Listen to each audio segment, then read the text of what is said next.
lakini wewe leo uko hai, una nafasi, upo kazini kwako. Yesu Kristo ametutuma tuje tukwambie wewe habari za wokovu. Hii ni neema, kusikia habari za Yesu ni neema. Usidharau kijana, usidharau baba, usidharau dada, kusikia habari za Yesu Kristo ni neema. Kuna watu hapa magerezani, ukienda hapo juu unakuta kuna makaburi, watu wamekufa.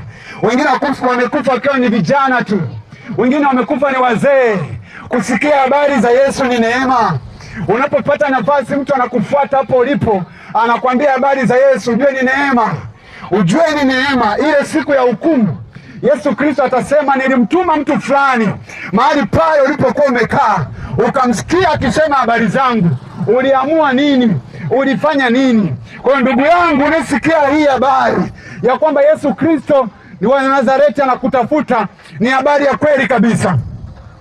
Tunaweza tusijue maisha yako, tunaweza tusijue kabisa unakokaa, lakini Yesu Kristo ana uwezo wa kutupa neno ambalo lina uwezo wa kugusa maisha yako.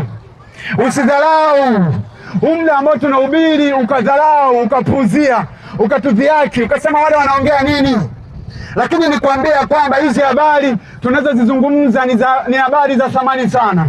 Ipo siku utasimama mbele za Mungu, utakuwa mbali na marafiki ulionao, utakuwa mbali na wazazi wako, utakuwa mbali na biashara ulionayo, utakuwa mbali na kila mtu ambaye unafikiri utakuwa naye.